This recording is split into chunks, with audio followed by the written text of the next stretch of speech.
Do you guys see this?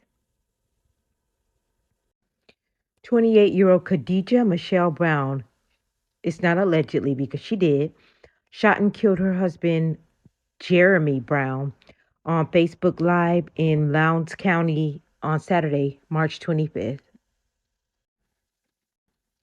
Unfortunately, like I was saying, I watched this video. She put the phone down, so we didn't actually see her assaulting him, which she did first. We heard it, and we didn't see her unalive him. We heard that as well, though. And it was all caught on video because she did a Facebook Live. This person was disgusting enough to record herself on Facebook Live, unaliving this person. I know that we always get upset with our significant other or somebody that we're dealing with and say, "Oh, I will unalive you. You're gonna make me unalive you." But to do it is another thing. That's a completely different ball game.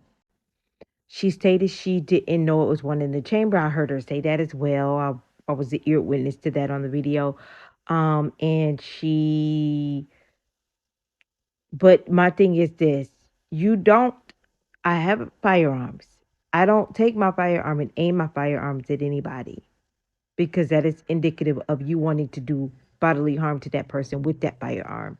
I don't do that. I've been mad at people. I've had people lie to me and be um duplicitous and all type of stuff and hurt me too.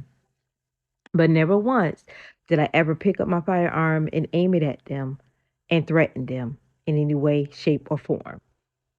When you are picking up your firearm and you are aiming it at a person and threatening them, that means you have intent to do bodily harm. And she was on video saying that she would actually unalive him and calling him names. And she was angry. And that is when, if you did not mean to kill him, that's when mistakes like that happen.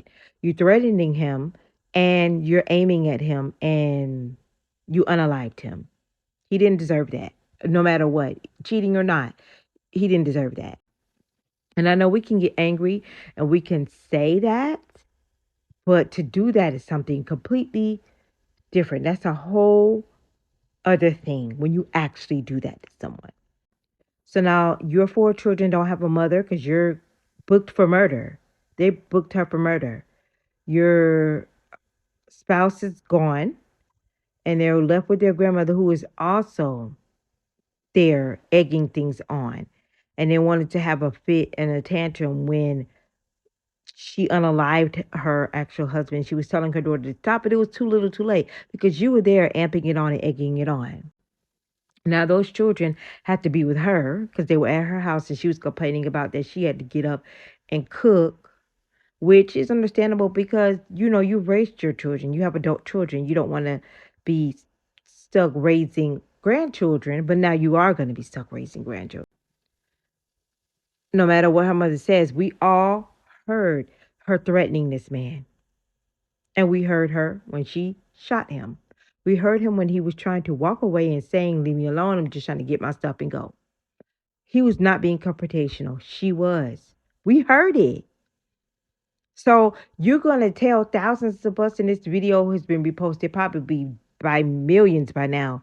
You're going to tell all of us that we didn't hear what we heard? We were all ear witnesses. Sis is going to jail and she's not getting out. She murdered him. And we all heard it. And it's sad and it's tragic because you could have moved on, took your children, and had you another spouse, had you another whoever. You did not have to do this, but you chose to do this because you were angry and you were hurt. We saw the clips of him. We saw the screenshots rather of him talking to somebody else, saying who he was, and to call him. It's inappropriate if you're married, but it appears they were separated and going through problems. So if he's separated, then him giving someone else his number, I don't agree with. But you're separated from your wife, so you're pretty much not with her, or you're preparing to divorce or whatever. So him moving on is understandable, but so quickly is, were you doing that before? She claims he was cheating on him. And the thing that bothered me also was for her to be like, oh, he's bisexual and start those type of rumors about him. If he was bisexual, who are you to put that out there? That wasn't nice. To killing him definitely was horrible. All of this was completely unnecessary and it was a woman scorned. I'm not going to pretend like I've never wanted to unalive someone. I might have said that and didn't mean to. I hope they don't get me. But of course, everybody has wanted to unalive somebody who's hurt them and broken their heart. Everybody, man and woman, gay and straight, bisexual and everything under the sun, has wanted to unalive somebody who's hurt them. But we don't actually do it. We don't. Even though we don't want that person to be happy, we want them to be miserable, we want them to suffer. Unaliving them is not the answer. Go on and live your best life. Heal, get over it. But to unalive them, you can't change that. You can't fix that. Those children were in the background crying. Those children witnessed that. Those children saw their father unalived. And they had to live with it the rest of their lives. She was fussing at them, telling them to go back in the room. But you're the one who did it. You unalived him. So you can't reverse that. She could have been out here free of him, living her life, healing, growing, maturing, and doing all of these things. He could have been out there doing whatever he wanted to do. He would have got stuck with child support and alimony. He wouldn't have been that happy anyway, sis. But he would have been alive to pay for what he did to you. You made him pay for it by unaliving him. And now everybody's not on your side because we felt that was too much. It was. He didn't deserve that. If they're gonna throw the book at her. She's a black woman. We know how that works. And I'm gonna have to sadly say she deserves it on this one.